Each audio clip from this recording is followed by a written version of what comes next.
Hello everyone, कैसे हैं आप। उम्मीद करते हैं आप सभी लोग अच्छे होंगे और अच्छे से तैयारी कर रहे होंगे। आज हम आपको कलेक्शन ऑफ डेटा के बारे में जो सेकेंड पार्ट है उसके बारे में बताएंगे। पिछले वीडियो में हमने स्टैट्स में डेटा के बारे में बताया था, उसमें से कुछ पार्ट बच गया था।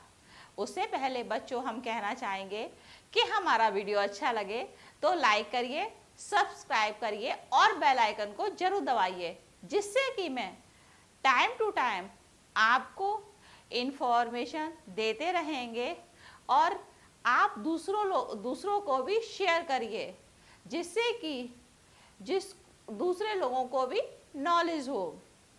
अब हम आपको बताएंगे कि सेंसस और sampling, different between census and sampling, तो दोनों के बीच में क्या डिफरेंस है उसके बारे में हम आपको वन बाय वन करके बताएंगे।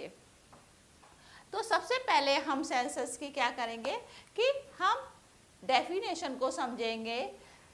When statistical investigation and collected where the data collection from each every element, जो सेंसस होता है तो उसमें क्या किया जाता है कि एक एक पर्सन के पास जाकर उसकी इंफॉर्मेशन ली जाती है। Then of the population it is known census method, जिसको हम सेंसस मेथड कहते हैं। इसको सेंसस मेथड को कौन ऑर्गेनाइज करता है? NSSO। NSSO का मतलब है नेशनल सैंपल सर्वे ऑर्गेनाइजेशन। तो ये क्या है कि जो पॉपुलेशन की कितने पॉपुलेशन में पर्सन हैं उनके बारे में जानकारी देता है और डेटा को कलेक्ट करता है। जैसे सपोज कीजिए कि यहाँ पर ये सेंसस है, तो यहाँ पर क्या है, एक ये पर्सन है और एक ये पर्सन है।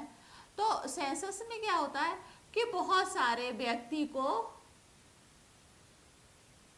जोड़ा जाता है और ये हमारा क्या हो गया, सेंसस हो गया। ये हमारा क्या हो गया कि जो सेंसस है तो वो हमारा सेंसस हो गया। देन अब हम सैंपल को कैसे निकालेंगे? इसी में से हमने एक इनको ले लिया और एक इनको ले लिया, 2 पर्सन को ले लिया, तो वो हमारा क्या कहलाएगा? हमारा कहलाएगा सैंपल। ये हमारा क्या कहलाएगा? हमारा सैंपल कहलाएगा। तो इन दोनों में यही अंतर होता है कि जैसे कि जो सेंसस में एक यूनिवर्सल को, लार्ज नंबर को जोड़ा जाता है और उसमें क्या किया जाता है, उसमें इस चीज़ का विशेष ध्यान दिया जाता है कि जो भी लार्ज नंबर हैं और उसमें से सैंपल को कुछ लोगों को हम निकाल के या किसी की रैंडमली हम सैंपल को उठा के हम सैंपल में इंक्लूड कर लेते हैं। जैसे कि हम देखते हैं कि सैंपल हम लोग कैसे जस्टिफाई करेंगे। सैंपल को जस्टिफाई करने के लिए जो फूड इंस्पेक्टर वगैरह होते हैं, वो अगर कोई भी कंप्लेन करता है कि इसमें ये मिलावट है, इसमें ये मिलावट है, जो स्वीट्स वगैरह होती हैं उसमें मिलावट है, तो उसको वो कैसे टेस्ट करते हैं? वो लोग टेस्ट करते हैं, मिठाई का एक पीस ले लिया, बहुत सारी मिठाई बनी हुई है, उसमें से एक मिठाई का पीस ले लिया और उसको वो टेस्ट करते हैं। टेस्ट में अगर वो सही निकलता है तब कहते हैं कि आपकी जो स्वीट्स है वो सही है, और अगर उसमें ज़रा भी मिलावट होती है तो वो सारा कहते हैं कि आपने जो भी बनाया है ये आइटम वो सारा मिलावटी है। उसी तरह से हम लोग घर में भी, आपके घर में मम्मी जब खाना बनाती हैं तो क्या होता है कि चावल पका रही हैं, ठीक है, चावल पका रही हैं, अब कैसे पता करें कि ये चावल पक गया है, तो वो क्या करेंगे, नीचे से एक चावल को उठा लिया और उस चावल को हाथ से देखती है ये पक गया कि नहीं पक गया। तो वो हम उसको हम क्या कहेंगे, एक तरह से हम उसको सैंपल कहलाएंगे कि एक उसमें से चावल उठाया और उसे पता चल गया कि ये पक गया है कि नहीं पक गया है। तो इससे हमारा क्या होता है कि जो सैंपल का पता चलता है। अच्छा, अब हम आपको बताएंगे कि जो सेंसस है उसके क्या क्या मेथड है और उसमें क्या क्या कौन कौन से मेथड का यूज़ किया जाता है, दैट उसमें क्या मेरिट्स हैं और क्या डीमेरिट्स हैं, इन दोनों को भी देखा जाता है। तो नंबर 1 पे हम क्या कहेंगे, investigation intensive study of population, कि जो पॉपुलेशन है वो पर पर्सन की पॉपुलेशन को देखा जाता है। पर आपने देखा हो कि घर घर जाके पूछते हैं कि आपके घर फैमिली में कितने पर्सन हैं और कितने पर्सन नहीं है, बॉयज़ कितना है, गर्ल्स कितना है, फादर मदर और दादा दादी कितने लोग उस घर में रहते हैं। तो वो सबका क्या करते हैं, इंफॉर्मेशन लेते हैं। तो वो लेकिन जो सैंपल में क्या देखा जाता है, सैंपल में बस कुछ लोगों को ले लिया जाता है, फुल जो यूनिवर्स है उनको नहीं लिया जाता है। देन सेकंड है high degree of accuracy and reliability, कि जो सेंसस में एक हाई डिग्री एक्यूरेसी होती है कि एकदम सही माना जाता है। उसका रीज़न क्या है कि घर घर जाके इंफॉर्मेशन लेने से क्या है कि आप किसी के घर जा रहे हैं तो वो मोस्टली 99% इंफॉर्मेशन एक्यूरेट मानी जाती है। देन इसका मेरिट क्या है, stable when population into not homogeneous. इसमें क्या होता है पॉपुलेशन में कि जो भी पॉपुलेशन को नापते हैं तो उसमें बड़ा छोटा सभी को ले लिया जाता है, होमोजीनियस एक जैसी पॉपुलेशन नहीं होती है। देन अब इसके डीमेरिट्स क्या हैं, अब हम आपके इसके डीमेरिट्स बताएंगे। डीमेरिट्स क्या है कि ये एक्सपेंसिव होता है, एक्सपेंसिव इन द सेंस ये खर्चीला बहुत होता है। इसका रीज़न क्या है, क्योंकि अगर आप किसी के घर घर जाके इंफॉर्मेशन ले रहे हैं तो उससे क्या है कि आपका खर्चा जो पैसा है वो भी जाता है, आप सर्वे करवा रहे हैं तो उनको भी क्या होता है कि आपको पैसा देना पड़ता है, साथ में टाइम कंज्यूमिंग भी होता है कि आपको साथ में टाइम भी देना है, अफोर्ड भी करना है कि वहाँ पर जाके बहुत सी चीज़ों की थोड़ी सी प्रॉब्लम्स भी आती है। देन सेकेंड है needs more time and man power. इसमें किसकी ज़रूरत पड़ती है, नीड ह्यूमन बीइंग्स की ज़रूरत पड़ती है, क्योंकि अगर सेंसस हम किसी से इंफॉर्मेशन लेते हैं तो उसमें ज़्यादा से ज़्यादा लोगों की ज़रूरत पड़ती है जिससे कि वो इंफॉर्मेशन को ले सके। और साथ में क्या है, मैन पावर, पैसे के साथ साथ मैन पावर की भी ज़रूरत पड़ती है। नेक्स्ट है इन केसेस ऑफ इनफाइनाइट। इसमें इनफाइनाइट का मतलब ये है कि जो पॉपुलेशन को जोड़ा जा रहा है वो बहुत सारे लोगों को, कितने भी लोगों को हम पूछ सकते हैं, किसी के बारे में पूछ सकते हैं, इसका कोई अंत नहीं है कि जो सेंसस होता है तो वो बहुत सारे लोगों को पूछते हैं कि आपके यहाँ कितने पर्सन है। लेकिन सैंपल में ऐसा नहीं होता है, सैंपल में आप सिलेक्टेड लोगों को ही ले सकते हैं और आप ज़्यादा लोगों को नहीं ले सकते हैं। देन पॉपुलेशन इसमें होती है। अब हम आपको बताएंगे कि जो सेंसस और सैम्पलिंग में क्या क्या डिफरेंस है। जैसे ये कवरेज क्या है, ये कवरेज किस चीज़ का करता है, कॉम्प्लेक्स। ये कॉम्प्लेक्स जो सेंसस है थोड़ा सा कॉम्प्लेक्सिव होता है। रीज़न क्या है, क्योंकि ये थोड़ा सा जाने आने में थोड़ा सा प्रॉब्लम्स होती है। देन है कॉस्टली, इसकी कॉस्ट क्या होती है, हाई। जो सेंसस में क्या होता है कि हाई कॉस्टली होती है और जो एरिया होता है, इस जो सैंपल होता है उसमें लार्ज एरिया कि जितना आपने सेंसस लिया है वो उतने ही लार्ज एरिया को ले लिया जाता है। देन इसमें टाइम, जो सेंसस होता है तो उसमें टाइम का जो ड्यूरेशन होता है वो काफ़ी होता है कि टाइम को हम ज़्यादा से ज़्यादा देते हैं। और इसमें क्या है, स्टेबिलिटी, इसमें स्मॉल एरिया, इसमें स्मॉल से स्मॉल एरिया को भी ले लिया जाता है। देन है एक्यूरेसी, इसमें एक्यूरेसी बहुत ज़्यादा होती है क्योंकि ये जो सैंपल है, ठीक है, तो सैंपल में क्या किया जाता है कि सभी के घर पर जाके आप क्वेश्चन पूछ रहे हैं तो एक एक्यूरेसी की संभावना बहुत ज़्यादा बनती है, लेकिन जो सैंपल होता है उसमें एक्यूरेसी सही नहीं रहती है। उसका रीज़न क्या है कि आपने क्या किया, कुछ सैंपल ले लिया। ये भी हो सकता है उस रैंडम सैंपल में आप जो अच्छे, जैसे हमने स्टूडेंट हैं तो 100 स्टूडेंट है, अब हमने क्या किया कि जैसे कि हमारे ये 100 स्टूडेंट हैं, 100 स्टूडेंट में क्या है, हमने 50 गर्ल को ले लिया और 50 बॉयज को ले लिया। किसको ले लिया, बॉयज को ले लिया। अब टोटल मिला के क्या हो गया, ये 100, अब 50-50 मिला के हो गया 100। अब हमको रैंडम सैम्पलिंग लेनी है तो हम कुछ भी कर सकते हैं, इसमें से हम 50 ले लिया और इसमें से हमने 50 ले लिया, तो ये हमारा क्या हो गया 30। तो 30 में हमारा क्या हो गया कि हमने रैंडम सैम्पलिंग में अचानक जब लिया है रैंडम सैम्पलिंग तो उसमें हमने 15 को ले लिया, जिसमें हमने देखा कि ये रैंडम सैम्पलिंग में आ जाता है। अब हम आपको बताएंगे कि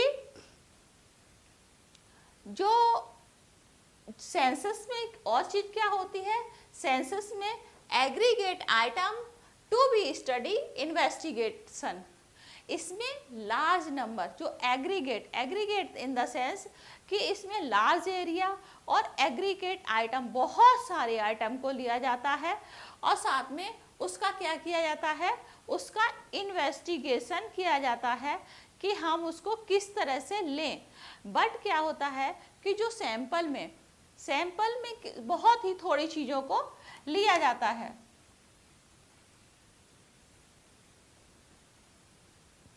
अब हम आपको बताएंगे कि जो सैंपल और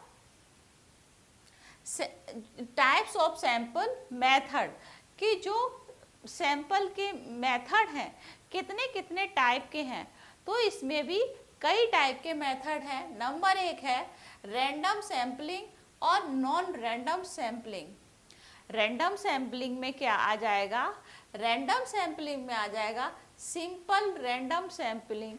सेकेंड में आएगा रिस्ट्रिक्टेड रैंडम सैम्पलिंग में क्या है, जो रैंडम सैम्पलिंग में हम क्या ले लेंगे, जैसे रैंडम सैम्पलिंग में हमने देखा कि यहाँ पर जो रैंडम सैम्पलिंग है तो उसमें हमने 200 स्टूडेंट हैं, 200 स्टूडेंट में हमने क्या किया, इस 200 स्टूडेंट में हमने 15 स्टूडेंट को ले लिया। क्या किया, 15 स्टूडेंट को, हमने 15 स्टूडेंट को ले लिया। तो ये हमारा क्या कहेगा, रैंडम सैम्पलिंग, कि हमने रैंडम सैम्पलिंग ले लिया। तो random sampling in the sense lottery, जैसे आपने क्या हुआ, एक बहुत सारी पर्चियां हैं, उन पर्चियों में आपको पर्ची निकालनी है। अब आपको ये पता नहीं है कि वो उसमें मनी है, इस पर्ची में हमें गिफ्ट मिलेगा कि गिफ्ट नहीं मिलेगा, तो ये एक प्रोबेबिलिटी है, मिल भी सकता है नहीं मिल सकता है, तो वो हमारी क्या कहलाएगी, वो हमारी रैंडम सैम्पलिंग कहलाएगी। देन रैंडम सैम्पलिंग में भी क्या है, सिंपल रैंडम सैम्पलिंग है और रिस्ट्रिक्टेड रैंडम सैम्पलिंग है। तो रिस्ट्रिक्टेड रैंडम सैम्पलिंग में क्या आएगा इसके भी 3 पार्ट है। नंबर 1 है सर्टिफाइड, सेकंड है सिस्टमैटिक सैम्पलिंग, थर्ड है क्लस्टर सैम्पलिंग और फोर्थ है मल्टी स्टेज सैम्पलिंग। तो certified random sampling, certified random sampling में हम क्या देखेंगे कि कोई भी चीज़ है वो सर्टिफाइड होती है। जैसे कि हमने ये 200 स्टूडेंट हैं, तो 200 स्टूडेंट में हम क्या देखते हैं कि हमको सर्टिफाइड करना है कि हमको सिर्फ कितने लेने हैं, हमको सिर्फ 15 स्टूडेंट को क्या करना है, हमको सिर्फ 50 स्टूडेंट को लेना है। तो उसमें क्या करेंगे, उसमें बॉयज़ को गर्ल्स को अलग अलग ले लेंगे। तो हम क्या करेंगे, हमने 50 स्टूडेंट को हमें लेना है, तो हमने क्या करना है कि 30 गर्ल को ले लिया है और 20 बॉयज़ को ले लिया है। ये क्या है, गर्ल को ले लिया है और ये हमने क्या किया, बॉयज़ को ले लिया है। तो हमारा टोटल कितना सर्टिफाइड हो गया, हमारा सर्टिफाइड हो गया 50, क्योंकि हमको जो सैंपल लेना है वो सिर्फ 50 ही लोगों को लेना है। तो 200 में से हमने देखा कि हमने 50 स्टूडेंट को लिया, उसमें से बॉयज़ और गर्ल्स दोनों को हमने सर्टिफाइड किया कि हमको दोनों लेना है। तो उसमें 20 और 30 का जो रेशियो रखा और हमने देखा कि जो 50 स्टूडेंट हैं उसमें दोनों लोग आ रहे हैं। तो हमने क्या किया, इसमें सर्टिफाइड किया। क्या किया, सर्टिफाइड किया।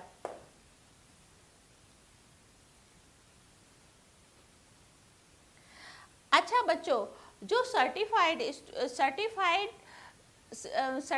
रैंडम सैम्पलिंग और सिस्टमैटिक रैंडम सैम्पलिंग में ज़्यादा अंतर नहीं है, क्योंकि सर्टिफाइड में क्या है कि हम किसी को जस्टिफाई करते हैं कि हाँ मुझको इतने स्टूडेंट लेने हैं। और जो सिस्टमैटिक है, तो सिस्टमैटिक में क्या है कि हम देखते हैं कि हमारा जो स्टूडेंट है, हम स्टूडेंट अगर 200 हैं तो हमको जो सिस्टमैटिक ढंग से हमको कितना लेना है, हमको एक 2 करके लेना है कि अगर हमको 60 स्टूडेंट को लेना है तो 30 बॉयज़ एंड 30 गर्ल। 30 क्या करना है, बॉय को लेना है और 30 हमें गर्ल को लेना है। तो टोटल मिला के हमारा क्या हो जाएगा, हमारा 60 स्टूडेंट हो जाएंगे। तो वो हमारा क्या कहलाएंगे, सर्टिफाइड, कि हमने ये सर्टिफाइड किया कि इतने स्टूडेंट हैं, हम इतने स्टूडेंट को ही ले सकते हैं, इससे ज़्यादा हम स्टूडेंट को नहीं ले सकते हैं। तो ये हमारा क्या हो जाएगा, सर्टिफाइड रैंडम सैम्पलिंग कहलाएंगे। अच्छा, क्लस्टर सैम्पलिंग में क्या कहेंगे कि क्लस्टर सैम्पलिंग में एक तरह से ग्रुप बना दिए जाते हैं। क्या होता है कि इसमें भी ग्रुप्स को बना दिया जाता है।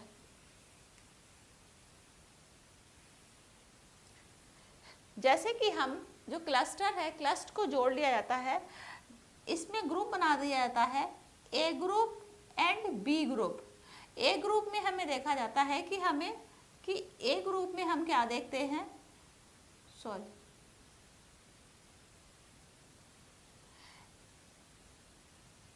ए ग्रुप में हमें देखना है कि हमको सिर्फ 30 स्टूडेंट को लेना है और बी ग्रुप में भी हमको क्या करना है, सिर्फ 30 स्टूडेंट को लेना है।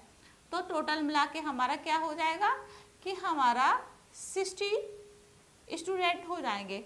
अच्छा, 60 स्टूडेंट में हम क्या देखते हैं कि अगर जब ये 60 स्टूडेंट हो गए तो 30 ए ग्रुप में जो ए ग्रुप का है और बी ग्रुप का है, तो 30 लेके हमारा क्या हो जाएगा, एक हम ग्रुप बना लेंगे। इस तरह से हमारा क्या हो जाए, एक ये ग्रुप बन गया और एक हमारा 30 का ये ग्रुप बन गया।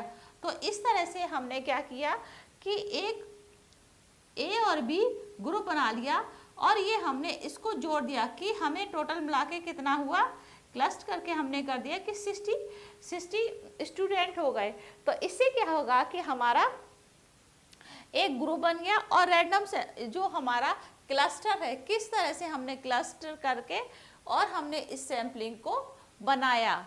अच्छा बच्चों, अब हम आपको बताएंगे, अच्छा उससे पहले हम आपसे कहना चाहेंगे बच्चों कि जो ये वाला टॉपिक है, ये जो कलेक्शन ऑफ डेटा में जो टाइप ऑफ सैंपल मेथड है, तो sample method is very very important. क्या है?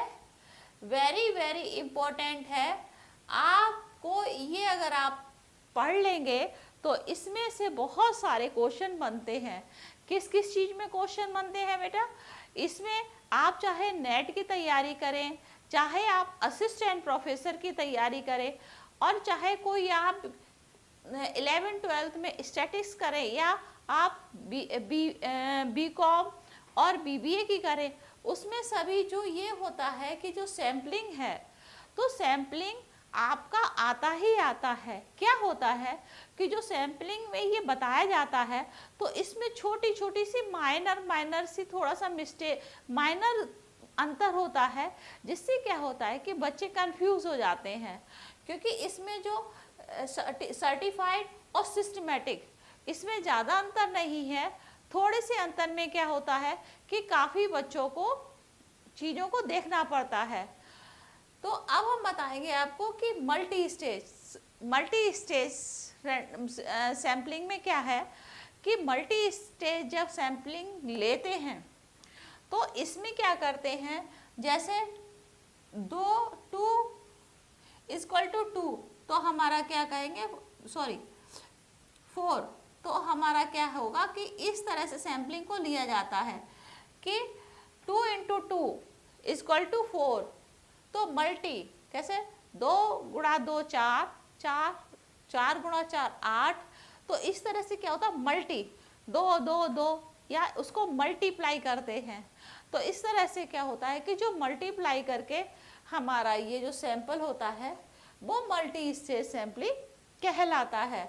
तो इस तरह से हमने बच्चों बताया आपको कि सर्टिफाइड कितना है, क्या होता है कि हम कुछ बच्चों को ले लेते हैं और सर्टिफाइड करते हैं कि हाँ आपको लेना है।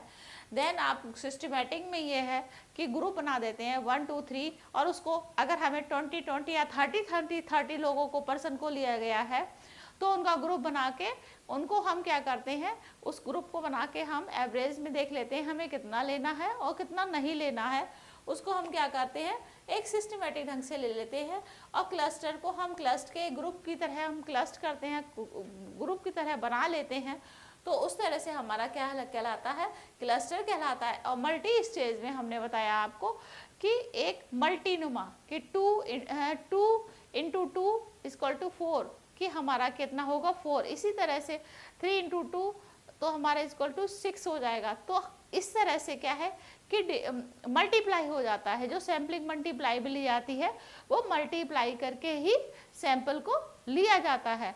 अब हम आपको बताएंगे कि इसमें जजमेंट, जो नॉन रैंडम सैम्पलिंग है, तो नॉन रैंडम सैम्पलिंग में क्या देखेंगे बच्चों, नॉन रैंडम सैम्पलिंग में हम ये देखेंगे कि जो नॉन रैंडम सैम्पलिंग है उसमें क्या क्या कितनी सैम्पलिंग आती हैं। तो नंबर 1 पे आती है हमारी जजमेंट सैम्पलिंग, सेकंड है कोटा सैम्पलिंग है।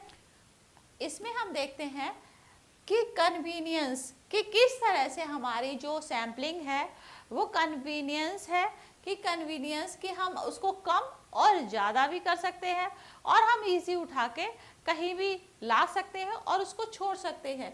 जजमेंट सैम्पलिंग में क्या है कि जो सैम्पलिंग है उसका जजमेंट होता है, इसमें अच्छे लोगों को देखा जाता है। उसमें सैम्पलिंग जैसे कि आप सपोज करिए कि जजमेंट सैम्पलिंग में क्या आएगा, जैसे कि 100 स्टूडेंट हैं, उसमें से इंटेलिजेंट है, कैसे है 10 इंटेलिजेंट है, देन 20 थोड़ा सा लो है। ये क्या है इंटेलिजेंट है और ये लो हैं, तो इसमें क्या होता है कि जजमेंट होता है और जो अच्छा परफॉर्मेंस करता है उनको ही लिया जाता है।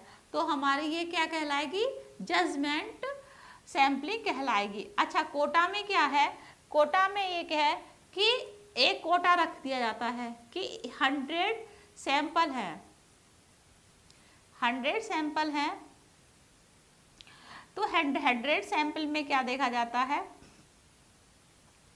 कि उसमें हमें SC ST OBC और जनरल, अब हमें क्या करना है कि इसमें कोटा में कि हमको 10% इनको देना है, 10% इनको देना है और 20% इनको देना है और 30% इनको देना है। तो इस तरह से हम क्या करेंगे कि जो 50 सैंपल को रखा गया है, कितने हम रखेंगे कि 50 सैंपल को रखते हैं और उसमें से 10% हम जनरल को कोटा देंगे, 10% हम SC को कोटा देंगे और 20% ST को कोटा देंगे और 20% ST को कोटा देंगे और 30% OBC को कोटा देंगे। तो उस तरह से क्या होता है कि एक कोटा रख दिया जाता है कि आपको इतना कोटा मिल रहा है। आप देखते होंगे इस पढ़ाई में इतना कोटा मिल रहा है, आपको इतने परसेंट 5% कोटा मिल रहा है, 10% कोटा मिल रहा है, 8% कोटा मिल रहा है। तो उससे क्या है, उसमें एक कोटा रख दिया जाता है कि आपको सिर्फ 5% मिलेगा। आप अगर उसमें है कैटेगरी में तो आपको ये मिलेगा ही। तो वो हमारा क्या होता है, वो हमारा नॉन रैंडम सैंपल में आएगा।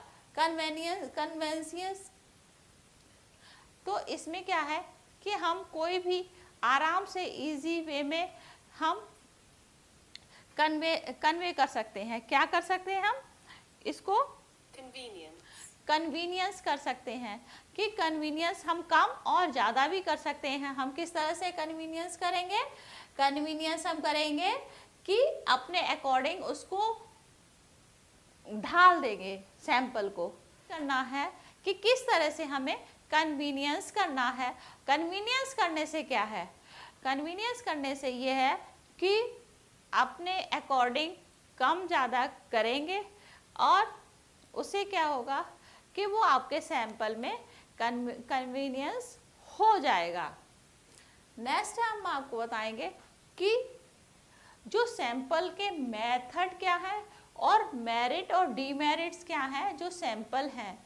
तो सैंपल के मेरिट क्या है और डीमेरिट्स क्या है। मेरिट्स में आ जाएगा कि ये रिड्यूस कॉस्ट, इसकी कॉस्ट कम होती है अदरवाइज कंपेयर वाई सेंसस, जो सेंसस होता है उस कंपेयर वाई इसकी जो कॉस्ट होती है वो कम होती है। Cost in